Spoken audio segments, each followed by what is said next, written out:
सभी को नमस्कार। Myself doctor Mohan Bhakar, assistant professor in botany from government girls college Taranagar. इस वीडियो में हम देखेंगे बीएससी फर्स्ट के सिलेबस का इंट्रोडक्शन। पेपर फर्स्ट है इकोलॉजी एंड फाइटो जियोग्राफी और इस पेपर की फर्स्ट यूनिट है प्लांट इकोलॉजी। प्लांट इकोलॉजी का डेफिनेशन। इकोलॉजी क्या है कि लिविंग जो ऑर्गेनिज्म है, जो जीव हैं, उनका एनवायरनमेंट के साथ को रिलेशन या इंटर रिलेशन की स्टडी इकोलॉजी कहलाती है। तो इसमें अलग अलग स्कोप, अलग अलग टाइप की ब्रांचेज हैं, जैसे plant ecology, animal ecology, population ecology, aut ecology, syn ecology. तो अलग अलग टाइप की जो ब्रांच हैं, कौन सी ब्रांच क्या किस बेस पे अलग अलग एक दूसरे से अलग हैं, तो ये हमें पूरा इकोलॉजी का देखेंगे। और इसके बाद ecological factors affecting the vegetation. किसी भी पर्टिकुलर एरिया की जो वेजिटेशन है वो वहाँ के पर्टिकुलर इकोलॉजिकल फैक्टर से अफेक्ट होती है। तो कौन से फैक्टर होते हैं, कैसे वेजिटेशन को प्रभावित करते हैं, ये हम देखें। इसके बाद नेक्स्ट टॉपिक है इकोसिस्टम। इकोसिस्टम का structure, its biotic and abiotic components, food chain, food web, ecologic pyramid, energy flow and biogeochemical cycle. ये बहुत इंपॉर्टेंट है। इकोसिस्टम क्या होता है कि एक पर्टिकुलर एरिया, जो डिफाइन एरिया हो, वहाँ पर पाए जाने वाले बायोटिक फैक्टर्स और एबायोटिक फैक्टर्स के बीच के इंटर रिलेशन को हम इकोसिस्टम कहते हैं। जैसे पॉन्ड इकोसिस्टम है, तो पॉन्ड में पाए जाने वाले बायोटिक फैक्टर कौन कौन से हुए? बायोटिक फैक्टर में producer, primary consumer, secondary consumer, tertiary consumer, ये बायोटिक कंपोनेंट में आते हैं। और ए बायोटिक कंपोनेंट में आते हैं temperature, soil, precipitation, light intensity, air, edaphic factor, ये सारे एबायोटिक कंपोनेंट कहलाते हैं इकोसिस्टम के। और बायोटिक में producer, primary consumer, secondary consumer and tertiary, तो ये बायोटिक कंपोनेंट है। तो डेफिनेशन ऑफ इकोसिस्टम एंड इसके बायोटिक एंड एबायोटिक कंपोनेंट। उसके बाद फूड चेन। एक पर्टिकुलर इकोसिस्टम में सबसे पहले प्रोड्यूसर होते हैं, उसके बाद प्राइमरी कंज्यूमर होते हैं, उसके बाद सेकेंडरी कंज्यूमर होते हैं, उसके बाद टर्सरी कंज्यूमर होते हैं। इस प्रकार एक फूड चेन बनती है, खाद्य श्रृंखला बनती है। और जब खाद्य श्रृंखलाएं आपस में मिल जाती हैं, कॉम्प्लिकेट, क्योंकि प्राइमरी कंज्यूमर, खरगोश भी प्राइमरी कंज्यूमर होता है। प्राइमरी कंज्यूमर वो होते हैं जो डायरेक्ट पेड़ पौधों पर डिपेंडेंट रहते हैं, शाकाहारी होते हैं। तो हिरण भी प्राइमरी कंज्यूमर होता है, खरगोश भी प्राइमरी कंज्यूमर होता है, नीलगाय भी प्राइमरी कंज्यूमर होते हैं। लेकिन ये अलग अलग एक फूड चेन के अलग अलग हो सकते हैं। तो इस प्रकार से different type of food chain आपस में मिलके एक फूड वेब बनाते हैं। और किसी भी इकोसिस्टम में जितना स्ट्रॉन्ग फूड वेब होगा, वो इकोसिस्टम उतना ही स्टेबल होगा। और उसके बाद इकोलॉजिकल पिरामिड। 3 टाइप के इकोलॉजिकल पिरामिड होते हैं: नंबर के पिरामिड, बायोमास के पिरामिड एंड एनर्जी के पिरामिड। इनके नंबर, बायोमास और एनर्जी का ग्राफिकल रिप्रेजेंटेशन पिरामिड फॉर्म में अगर हम रिप्रेजेंट करें तो इनको हम इकोलॉजिकल पिरामिड कहते हैं। नंबर और बायोमास के पिरामिड सीधे भी हो सकते हैं, उल्टे भी हो सकते हैं, लेकिन एनर्जी की पिरामिड हमेशा सीधे होते हैं, क्योंकि सबसे ज़्यादा एनर्जी हमेशा प्रोड्यूसर या प्लांट जो फोटोसिंथेसिस कैपेसिटी वाले होते हैं, ऑटोट्रोफ होते हैं, उनमें मैक्सिमम एनर्जी होती है। उसके बाद कुछ एनर्जी वो अपने लिए यूज करते हैं, और उसके बाद अपने मेटाबॉलिक एक्टिविटी या रेस्पायरेशन में, और उसके बाद कुछ एनर्जी का यूज करने के बाद कुछ एनर्जी उसके बाद नेक्स्ट फूड चेन के नेक्स्ट कंज्यूमर लेवल पर पहुंचाएंगे। उसके बाद एनर्जी फूड चेन में ऐसे ट्रांसफ़र होती रहेगी। तो मैक्सिमम एनर्जी हमेशा प्रोड्यूसर में होती है, उसके बाद प्राइमरी कंज्यूमर, उसके बाद सेकेंडरी, उसके बाद सबसे कम टॉप कंज्यूमर। तो एनर्जी की पिरामिड हमेशा सीधे होते हैं। उसके बाद एनर्जी का फ्लो हमेशा यूनिडायरेक्शनली होता है। एनर्जी हमेशा प्रोड्यूसर से कंज्यूमर, कंज्यूमर से सेकेंडरी कंज्यूमर की तरफ ग्रो करते हैं, कभी एनर्जी का साइक्लिक फ्लो नहीं होता। और बायोजियोकेमिकल साइकिल कुछ डिफरेंट टाइप ऑफ ये मिनरल्स कंपोनेंट होते हैं, उनका एक साइक्लिक फ्लो होता है। और ये प्रोड्यूसर से कंज्यूमर, प्राइमरी कंज्यूमर से सेकेंडरी कंज्यूमर से टॉप कंज्यूमर में जाते हैं। और टॉप कंज्यूमर की डेथ के बाद डीकम्पोजर, जैसे कुछ फंजाई एंड बैक्टीरिया, उसको डीकम्पोज कर देते हैं, कॉम्प्लेक्स मॉलिक्यूल से सिंपल मॉलिक्यूल में कन्वर्ट कर देते हैं। और वो सिंपल मॉलिक्यूल उसके बाद सॉइल में मिक्स हो जाते हैं और उनके बाद प्रोड्यूसर वापस उनको एब्जॉर्ब करके उनका साइक्लिक फ्लो करते हैं। तो इस प्रकार की प्रोसेस को बोलते हैं एक बायोजियोकेमिकल का साइक्लिक फ्लो होता है। और एनर्जी का हमेशा यूनिडायरेक्शन फ्लो होता है। तो बायोजियोकेमिकल साइकिल में अलग अलग साइकिल देखें, CO2 का cycle, nitrogen cycle, sulphur cycle, ये हम साइकिल देखेंगे। तो यूनिट फर्स्ट में इकोलॉजी का बेसिक डेफिनेशन, उसकी ब्रांच, और उसके बाद इकोसिस्टम का स्ट्रक्चर, उसके component, food chain, food web, pyramid, energy flow, biogeochemical cycle, ये यूनिट फर्स्ट में। उसके बाद यूनिट सेकंड में प्रोडक्टिविटी, उत्पादकता दो तरह की होती हैं, primary productivity and secondary productivity. किसी प्रकार की एनर्जी का स्टोर या उत्पादकता का स्टोर अगर प्रोड्यूसर लेवल पे होता है, पेड़ पौधों में जो स्टोर होती है एनर्जी, तो इस प्रकार की प्रोडक्टिविटी को प्राइमरी प्रोडक्टिविटी कहते हैं। और एनर्जी का स्टोर हम जब कोई कंज्यूमर लेवल पे होता है, उपभोक्ता लेवल पे होता है, तो उनको सेकेंडरी प्रोडक्टिविटी कहते हैं। प्राइमरी एंड सेकेंडरी प्रोडक्टिविटी का मेजरमेंट कैसे होता है ये भी हम पढ़ेंगे। तो प्रोडक्टिविटी बहुत इंपॉर्टेंट है। एक ग्रोस प्राइमरी प्रोडक्टिविटी होता है, नेट प्राइमरी प्रोडक्टिविटी होता है। तो टोटल जो प्रोडक्टिविटी होती है उसको ग्रोस प्राइमरी प्रोडक्टिविटी कहते हैं। उसके बाद प्लांट या प्रोड्यूसर अपने लिए कंज्यूम करने के बाद जो प्रोडक्टिविटी कंज्यूमर लेवल के लिए अवेलेबल होती है उसको नेट प्राइमरी प्रोडक्टिविटी कहते हैं।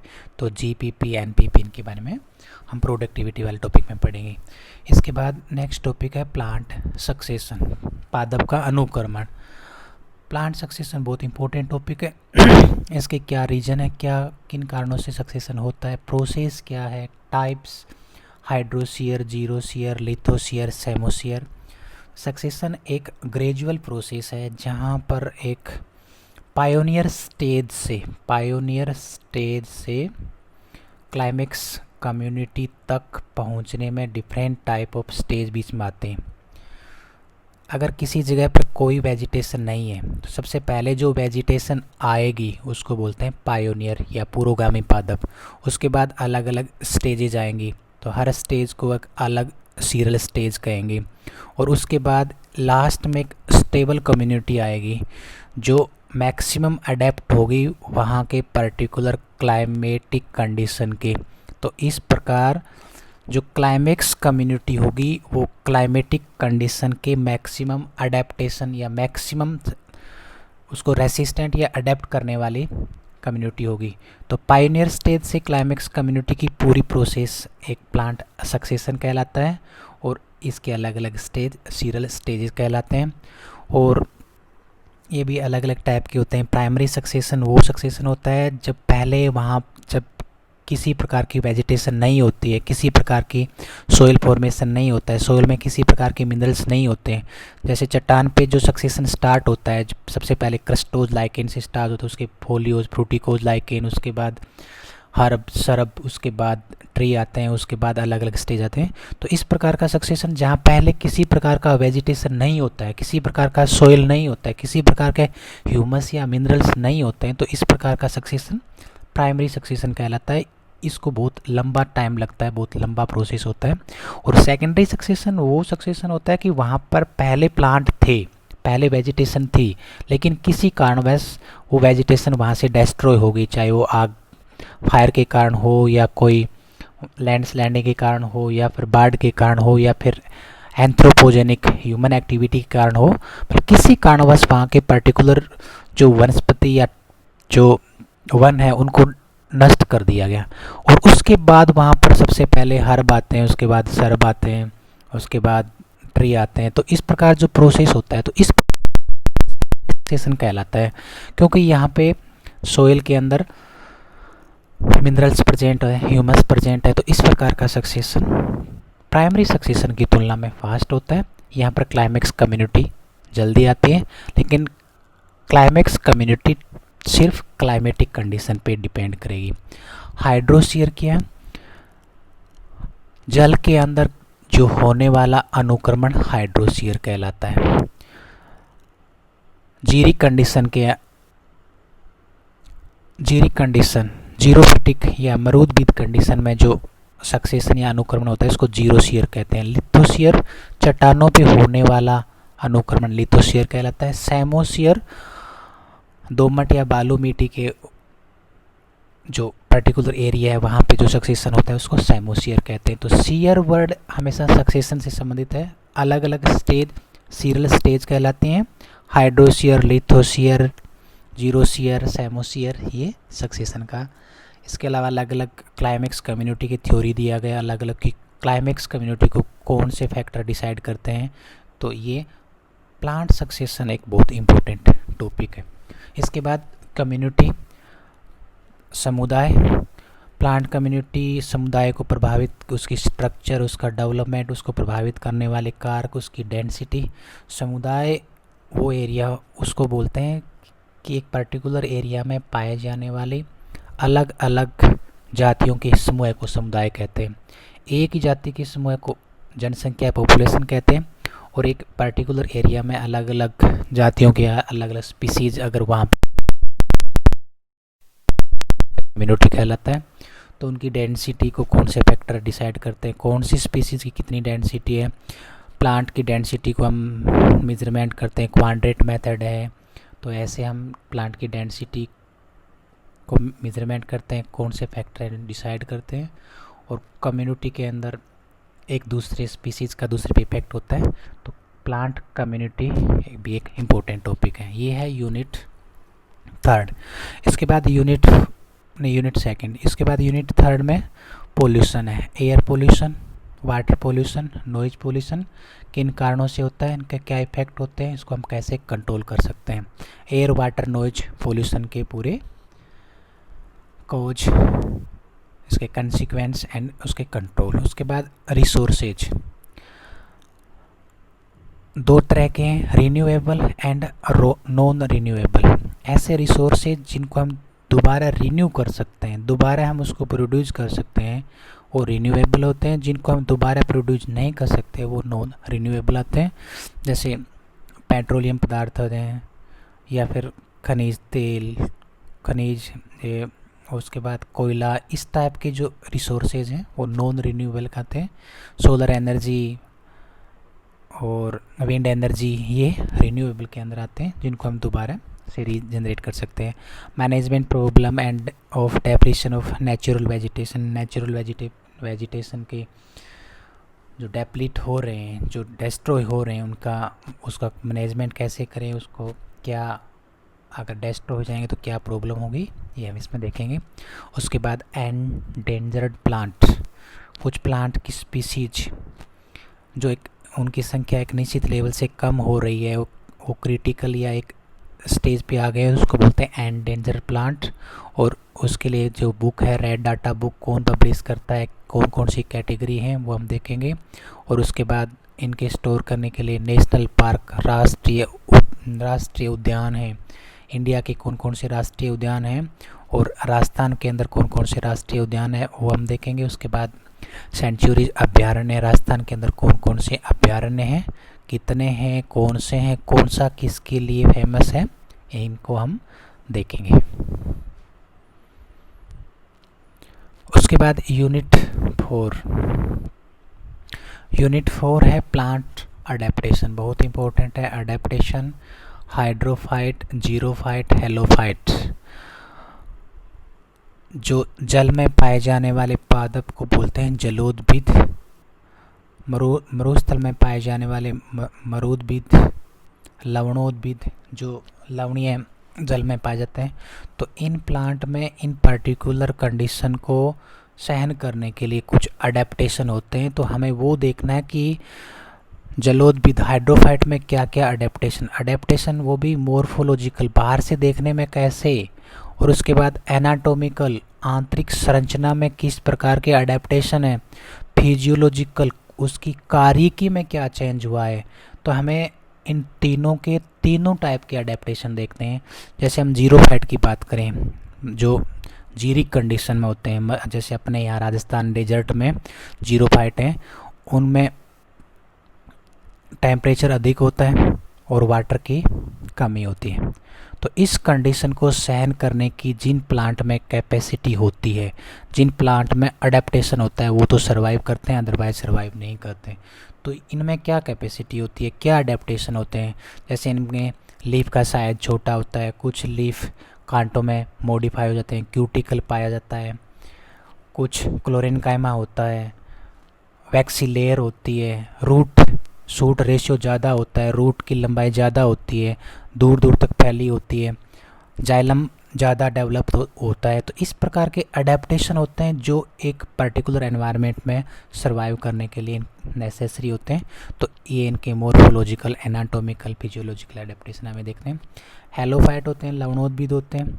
लवणीय जल में अडेप्टेशन होगा तभी तो वो सर्वाइव करेंगे।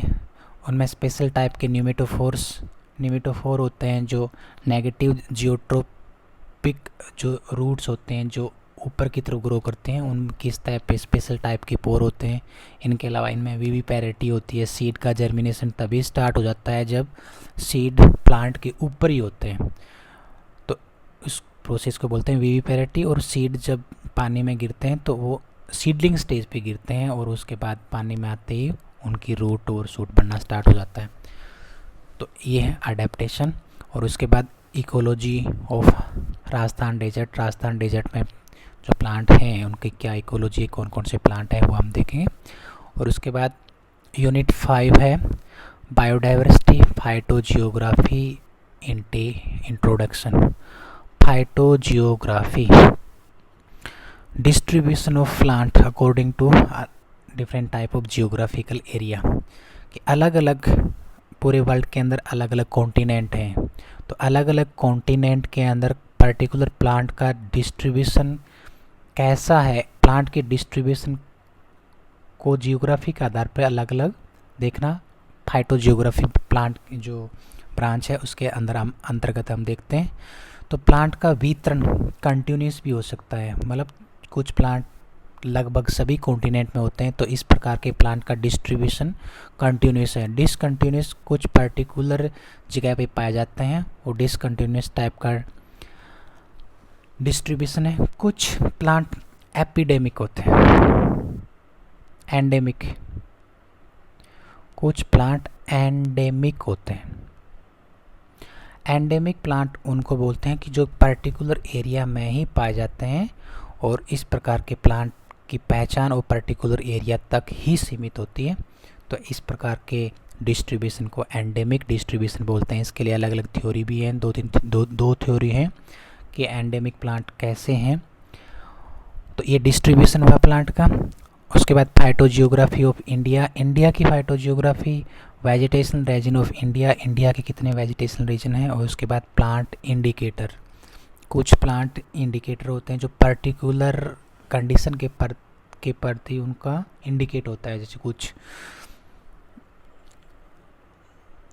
पोल्यूशन वाले एरिया में नहीं पाए जाते, तो ये कुछ पर्टिकुलर कंडीशन को इंडिकेट करते हैं। तो कौन से प्लांट इंडिकेटर हैं, इनके बारे में हम इस टॉपिक के अंतर्गत देखेंगे। तो ये बीएससी फाइनल बॉटनी का पेपर फर्स्ट है, इकोलॉजी एंड फाइटोजियोग्राफी।